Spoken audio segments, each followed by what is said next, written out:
নমস্কার বন্ধুরা, সীমার রান্নাঘরে সবাইকে স্বাগত। আমি আজকে একটা ইলিশ সর্ষে বেগুন বানাবো। প্রথম থেকে লাস্ট অবধি দেখবেন, স্কিপ করবেন না। একদম ঘরোয়া সাধারণ উপকরণ: সর্ষে, কাঁচা লঙ্কা আর টমেটো। দেখুন, আমি মাছগুলো ধুয়ে নিয়েছি ফ্রেশ একদম। আর শীতকালের বেগুন তো আর আমি নতুন করে কি বলবো, শীতের বেগুন তো একদম যেমনি খেতে ভালো লাগে, কোনো পোকা হয় না। একবার বানাবেন দেখুন। আর এটা কিন্তু সাদা ভাতের সাথেই ভালো লাগে। আমি এক এক করে মাছগুলো সাজিয়ে নিচ্ছি। লেজাগুলো আমি বানাবো না। দেখুন, এই আমার মাছ, এদিকে একটা গোটা বেগুন। তাহলে আমি সর্ষেটা ধুয়ে একদম ছাঁকনিতে নিয়ে নিচ্ছি। এখন আমি একটা মিক্সির জারে নিয়ে নিচ্ছি। আর লঙ্কাটা আপনাদের স্বাদ অনুযায়ী দেবেন। আমি 5-7টার মতো কাঁচা লঙ্কা দিয়ে দিচ্ছি, একটা টমেটো দিয়ে দিচ্ছি। একসাথে একটা পেস্ট তৈরি করে ফিরে আসছি। সর্ষে, কাঁচা লঙ্কা, টমেটোর পেস্টটা দেখুন একদম মিহি পেস্ট হয়ে গেছে। এখন আমি এদিকে গ্যাসটা অন করে দিলাম, কড়াটা বসিয়ে দিলাম, সর্ষের তেল দিয়ে দেবো। রান্নাটা কিন্তু সম্পূর্ণ সর্ষের তেল। ইলিশ মাছ মানেই সর্ষের তেল। দেখুন, আমার কিন্তু তেল দেওয়া হয়ে গেছে। আমি কমই দিয়েছি, দেখি যদি মাছের থেকে তেল ওঠে। এদিকে আমি ইলিশ মাছটা নুন হলুদ দিয়ে একটু মাখিয়ে নেব।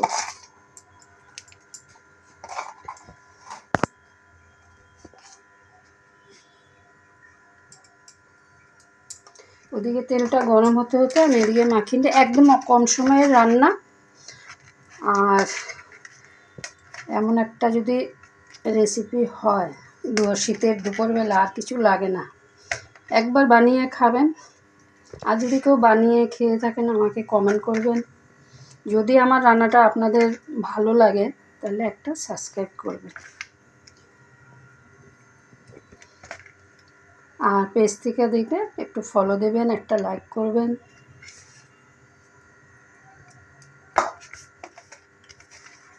দেখুন, ওদিকে আমার তেল দেখুন পুরো গরম হয়ে গেছে। আমি এখন এক এক করে মাছগুলো ছেড়ে দিচ্ছি।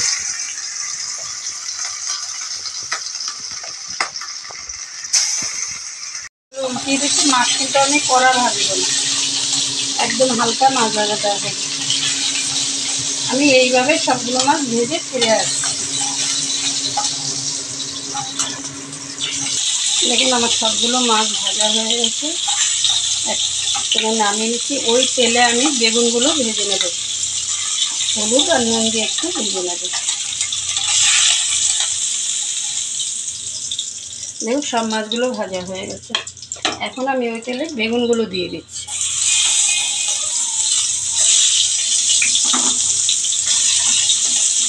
সামান্য নুন দেবো, হলুদ দেবো।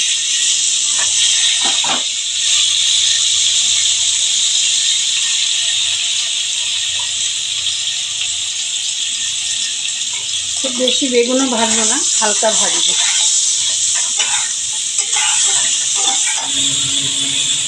দেখুন, আমার বেগুনগুলো ভাজা হয়ে গেছে। বেগুনগুলো তুলে নিচ্ছি। মোটামুটি আমার কিন্তু মাছ ভাজার তেলটা বেগুনেই কমপ্লিট হয়ে গেছে। বেগুন এমনিতে বেশি তেল টানে। আমি এখন 4 থেকে 5 চামচ সর্ষের তেল দেবো। দেখুন, বেগুনগুলো আমি হালকা ভেজে নিয়েছি। আমি তেল 4-5 চামচ তেল দিয়ে দিচ্ছি। দেখুন, 1 চামচ কালো জিরে দিয়ে দিচ্ছি। 1 চামচ একটু কম দিয়ে দিচ্ছি। সুন্দর একটা স্মেল বেরিয়েছে। এখন আমি এই যে সর্ষে বাটাটা দিয়ে দিচ্ছি। মিক্সার জারটা ধুয়ে জল দিয়ে দিচ্ছি, অনেকটা লেগেছিল। এখন আমি হলুদ দেবো।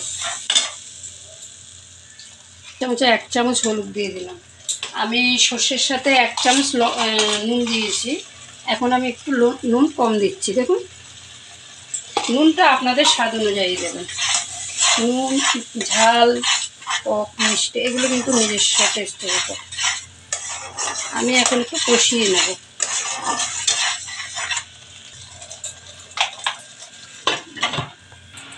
চলুন দেখি মশলাটা। আমি সামান্য একটু চিনি দেবো, যেহেতু সর্ষে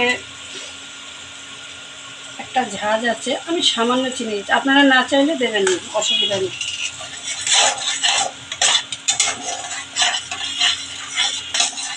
দেখুন আমি এখন এক এক করে মাছগুলো দিয়ে দেবো। আমার কিন্তু সর্ষে বাটাটা মোটামুটি কষে গেছে, বেশি কষতে তেতো হয়ে যাবে। আমি মাছগুলো দিয়ে দিচ্ছি, আমি গরম জল দেবো। বেগুন যেহেতু নরম একেবারেই গলে যাবে, ভেজে রেখেছি, আমি পরে বেগুনটা দেবো।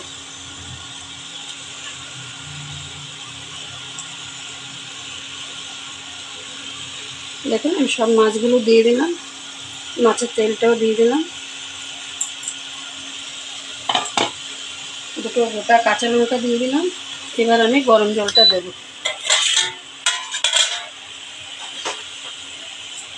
দেখুন গরম জল দিয়ে দিচ্ছি, এটা কিন্তু মাখো মাখো হবে, গায়ে মাখা মাখা মশলাটা থাকবে। আপনারা মাছ পরিমাণ মাছ বুঝে জল অ্যাড করবেন।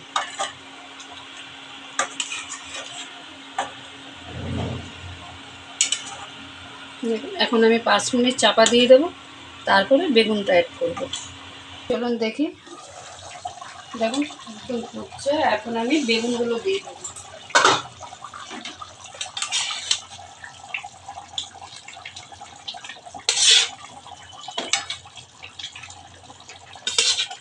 রান্না কিন্তু একদমই রেডি, আর 2 থেকে 3 মিনিট চাপা দিয়ে দেবো, ব্যাস বেগুনও সেদ্ধ হয়ে যাবে, আমার রান্নাও পুরো রেডি হয়ে যাবে। বেগুন দেওয়ার পরে কী অবস্থা দেখুন, একদম রেডি। গ্যাস অফ করে দিচ্ছি।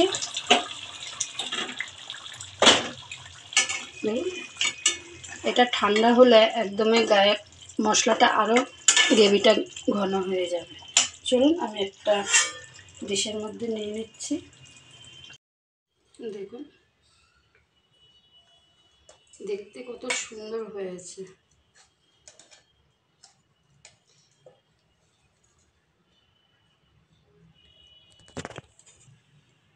সাথে একটা বেগুন দিচ্ছি। অনেকে বেগুনটা পছন্দ করেন না, না চাইলে দেবেন না, কিন্তু ভালো লাগে। বেগুন সর্ষে ইলিশ।